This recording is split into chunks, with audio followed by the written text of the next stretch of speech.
Hello and अस्सलाम वालेकुम welcome back to my channel. So आज का जो हमारा टॉपिक है वो chapter 4 of the related fundamentalist that is written by Mohsin Hamid. तो चैप्टर को स्टार्ट करते हैं। तो चैप्टर का जो कॉन्टेक्स्ट है वो यहाँ से स्टार्ट होता है कि in chapter 4 Chingis reflects on his experiences living in New York City, sharing insights about his past. He describes a scar on his forearm, which he explains was caused by a childhood accident with a candle during a power outage known as load shedding. He notes we faced a shortage of electricity. We keep our homes well socketed with candles. अच्छा, ये important quotation इस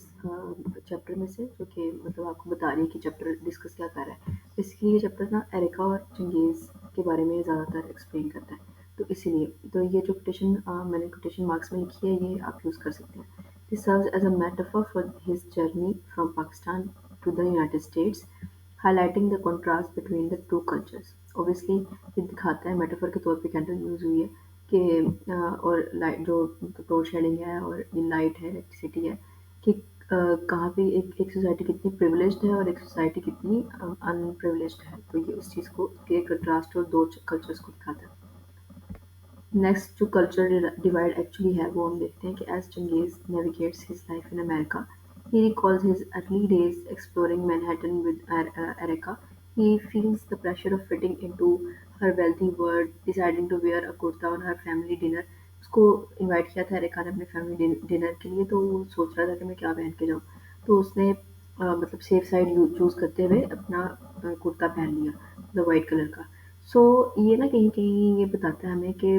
वो भी अगर नहीं भी ये जताना चाहता ना कि मैं पाकिस्तान से हूँ या अपना कल्चर नहीं भी दिखाना चाहता, तो उसका कल्चर, उसकी जो बिलोंगिंग्स हैं, बैकग्राउंड है, वो उसको उसके सबकॉन्शियस में है। वो नहीं भी दिखाना चाहता तो वो अननोइंगली वो चीज़ें कर देता है कि वो दिख जाती हैं चीज़ें। So he remarks I took advantage of the ethnic exception clause, मतलब कि मैं एथनिक उसकी तरफ चला जाता हूँ। This decision reflects his attempt to merge his cultural identity with expectations of his new environment, illustrating the challenges he faces. मतलब कि वो कैसे चैलेंजेस फेस कर रहा है, क्योंकि उसके पास वो कहता है कि मैं ये एक कोट उसके पास होता है कि ब्लेजर टाइप के, वो मैं पहनूँ या ना पहनूँ, ये लेकिन फिर वो सोचता है कि ये तो बड़ी पुरानी है। तो then he choose the safe side और वो कुर्ते की तरफ जाता है। नेक्स्ट इसके अंदर कि वो जब एरिका के घर पहुंच जाता है, तो upon arriving at Erica's upscale apartment, obviously क्योंकि वो एक वेल्दी फैमिली से बिलोंग करती है तो उसका घर भी, उसका अपार्टमेंट भी वैसा ही होगा। Changez is met with a cold reception from her father, उसके उसके गार्ड जो थे ना उससे भी उसको कोल्ड एक्सप्रेशन ही मिले थे जब उसने रिसीव किया था। तो ये मैंने इंपॉर्टेंट इंपॉर्टेंट चीज़ें तो रखी हैं, लेकिन सो जो वैसे चीज़ें वो मैं आपको वीडियो में बताती जाती हूँ कि उसके गार्ड ने भी उसके साथ जो है ना, मतलब जो डोर कीपर था उसने भी कोल्ड बिहेवियर की तरह ही उसको जो है ना वेलकम किया था जैसे कि उसके फादर कर रहे हैं। He perceives the man's disapproval and responds with a imperious tone, indicating his awareness of the cultural barriers between them. He states, I found it beneath myself to say so. This movement underscores the social and cultural tensions that define Chengiz's interaction with Erika's family. पहले जब वो areca से मिला तो areca से तो उसकी bonding थी, लेकिन उसकी उसकी जो मदर थी उससे भी मतलब वो नॉर्मली अच्छे तरीके से मिलनी चाहिए से, लेकिन उसके जो फादर थे ना उन्होंने उसको टफ टाइम दिया और उन्होंने काफ़ी चीज़ें भी पूछी। जैसे कि उन्होंने एक बात की कि उन्होंने एक फंडामेंटलिज्म के ऊपर बात की कि हाँ तुम लोग तो अपने फंडामेंटलिज्म को लेके बड़े पक्के हो, तो तुम फंडामेंटलिज्म इस तरह से उन्होंने बोला। मतलब उन्होंने दिखाया कि हाँ एक बंदे ऐसे होते हैं पाकिस्तान, मतलब कोई भी जो अपने कल्चर से दूर आया है वो फंडामेंटलिज्म को फॉलो करता ही करता है।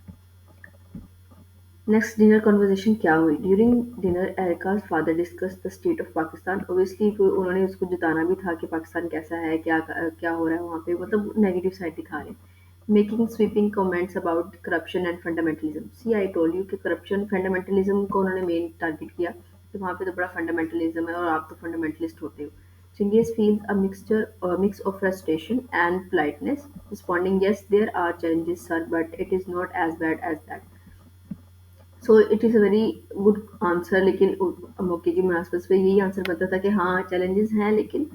इतना भी बुरा नहीं है जितना आप कहते हैं। जैसे कि मीडिया में दिखाया जाता है कि पाकिस्तान कैसा है, एंड पीपल द ब्लॉगर्स, जो लोग ट्रैवल ब्लॉगर्स होते हैं, दे केम टू पाकिस्तान और सोच मतलब वो दिखाते हैं अपने वीडियोज़ में कि पाकिस्तान इतना बुरा है नहीं जितना कि मीडिया इंटरनेशनल मीडिया डिपिक्ट करता है। This interaction reveals the condensation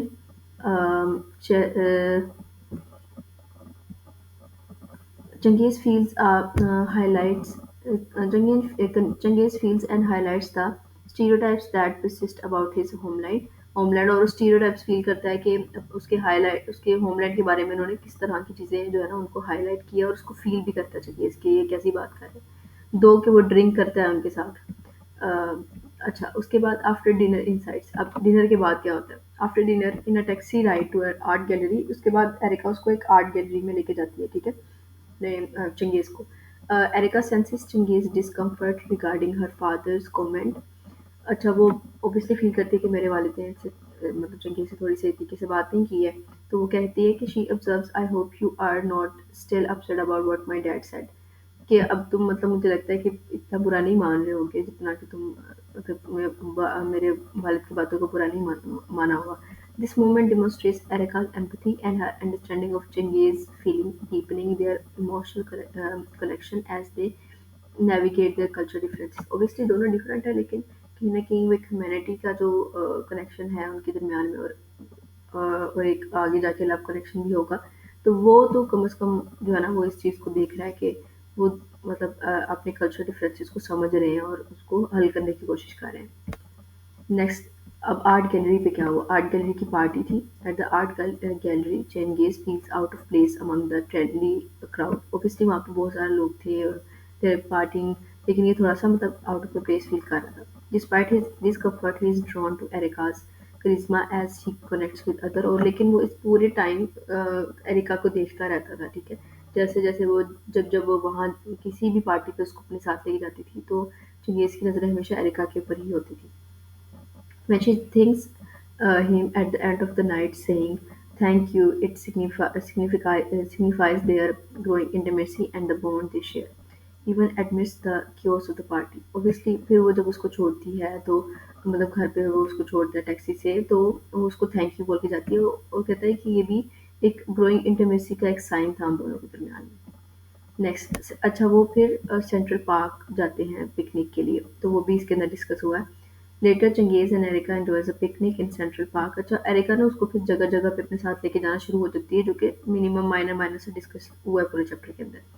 where ये जो इम्पोर्टेंट आपको आर्ट गैलरी है ये डिनर के बाद की जो इनसाइट्स हैं और जो सेंट्रल पार्क पिकनिक है ये इंपॉर्टेंट इवेंट्स थे इसलिए इनको लिखा है where she reminisces about her past with Chris अच्छा वो क्रिस के बारे में याद करती है जब वो उसको अपना अपार्टमेंट भी दिखाती है तो वो फर्स्ट टाइम वहाँ पे आता है तो वहाँ पे भी क्रिस की बनाई हुई कुछ पेंटिंग्स होती हैं मतलब हैंड ड्रॉन तो उनको भी वो देखता है और उससे बात करता है तो फिर वो बताती है कि ये क्रिस ने बनाई थी जब उसकी अम्मी उसका सामान समेट रही थी तो मैंने उनसे ये ले ली थी उन्होंने मुझे दे दी थी अच्छा जी, she reveals I stop talking to people I had to go to the hospital अब अच्छा क्रिस के जाने के बाद अच्छा क्रिस जो है ना वो मर गया मेरे ख्याल से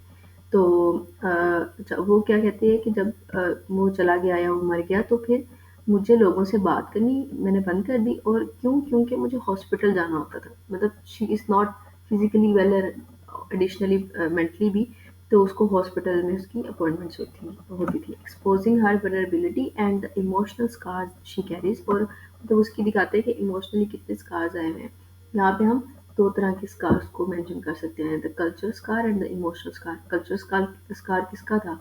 अपना चंगेज का जो कि उसको उसकी फोर आर्म पे लगा था कैंडल की वजह से एंड यहाँ पे हम इमोशनल स्कार दिखा सकते हैं कि वह मतलब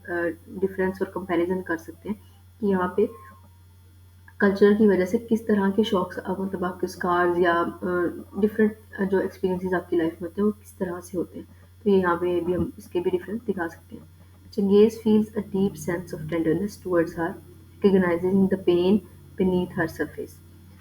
ऑब्वियसली वो उसकी पेन को फील करता है और आगे उसका उनका कनेक्शन और नॉवल के अंदर बेहतर होना है तो ये सारी स्टार्टिंग जो है ना वो सिंबल्स हैं साइंस हैं कि उनका लव कनेक्शन और बेहतर होना शुरू हो जाएगा तो thank you so much for watching the video and please do share it